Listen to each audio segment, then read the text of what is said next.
new satellite images into Outfront showing the extent of the damage caused by a massive Ukrainian operation that took a year and a half to plan against air bases deep inside Russia. One Russian military blogger calling it Russia's Pearl Harbor. And the Ukrainian government says that the drone attacks damaged more than a third of Russia's strategic bombers. The operation caused more than $7 billion, and it did hit air bases across Russia. Now, one attack happened 2,800 miles from Ukraine's border. So let's just put that up on a map just to make this very clear.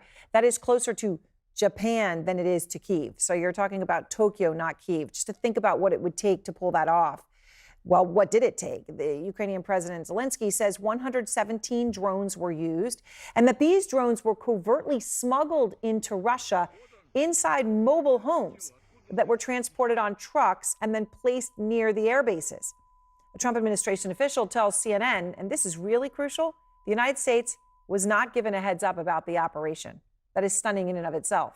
And as for Putin, it's a major embarrassment, to say the very least. And as Russian media analyst Julia Davis points out, there is utter disbelief and also shame tonight on Russian state television. How did these trucks get through? Who has inspected them? How did you pass the inspection points? The weigh-ins? How did it happen? A level of frustration and anger there expressed by now extremely familiar faces on Russian state television, Putin propaganda supporters. Out front now, Vladimir Milov, a former deputy minister of energy in Russia, served under Vladimir Putin. Obviously, then, of course, you resigned. Vladimir, so let me just ask you from the perspective of, when you hear that on Russian state, how did those trucks get in? How did they get through the waypoints? That frustration you hear there. How big of an embarrassment is this for Putin? Good evening, Erin. Great to be with you again. It is big indeed enough, but this is not the first time, because we just had a 9-month occupation of the part of the Kursk region by Ukrainian troops, nearly ended, and that was a major setback to Putin. And, Russian airports, Moscow area airports getting disrupted, if not daily, at least weekly, because of permanent Ukrainian attacks of Russian military industry facilities with drones. Today, I heard on the air that one of the executives of the Emirates Airlines said that they might be reconsidering the whole schedule of flights to Moscow because of these permanent disruptions. So these setbacks now come like nearly daily. This is just another example of total failure of counterintelligence, failure to protect strategic long-range aircraft and so on. Well, what I hear from Moscow is that people are barely surprised by all these multiple failures. It shows that Putin's system is not as strong as it wants to seem from the outset. Which is very important, because obviously on state television, I think the right word to describe the sentiment is fury, right? There is fury. They are angry. There's one former KGB agent who was on saying that because of this, Ukraine essentially should be obliterated. Take a listen. It can be compensated only with them being preventively knocked out, down to nothing. There is no other way. So what do you think Putin does here? Well, fury is the right word, but what I don't hear in all these comments is surprise.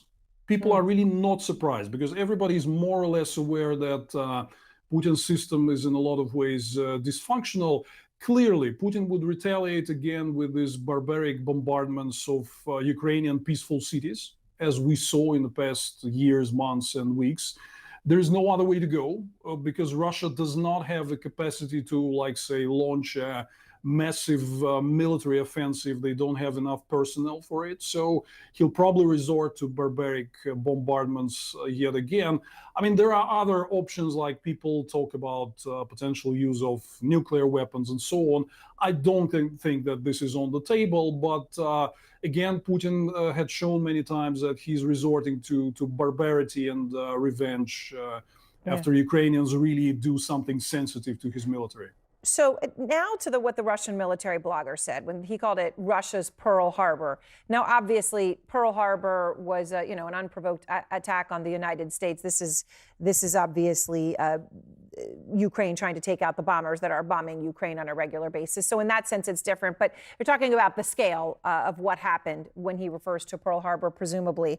And Zelensky says that operatives planned this, that the planning happened directly next to an office of Russia's intelligence services, right? So they did it right next door and nobody picked up on it. And they worked on it for over a year.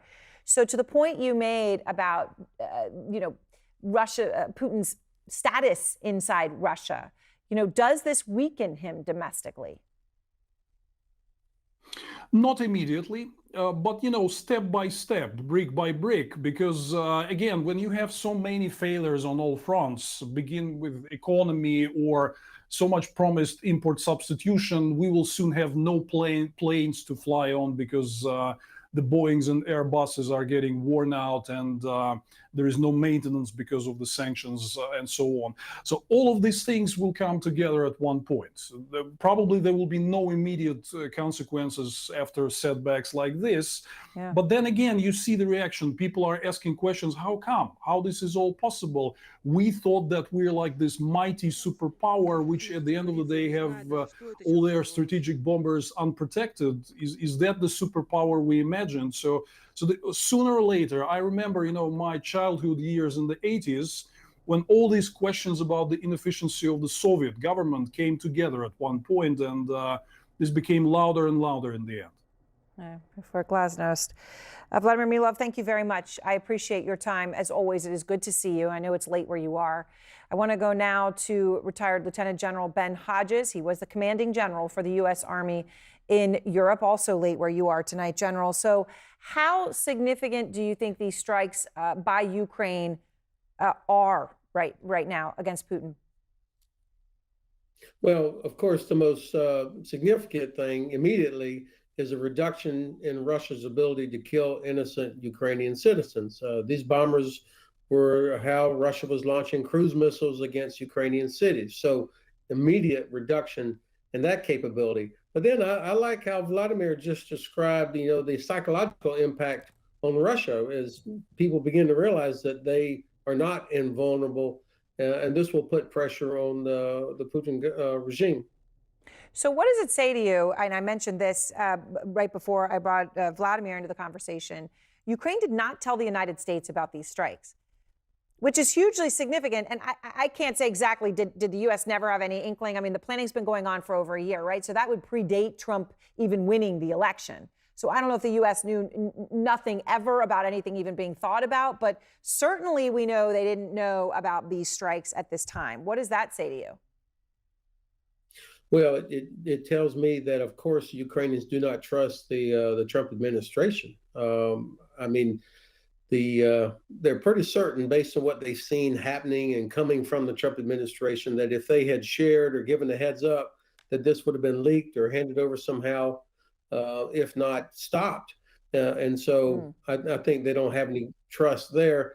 And then also, even if they did trust the White House, they would have been concerned about this being discussed over some Signal chat group, inside the administration. And so this is why this trust about who runs our intelligence, why this trust is so important.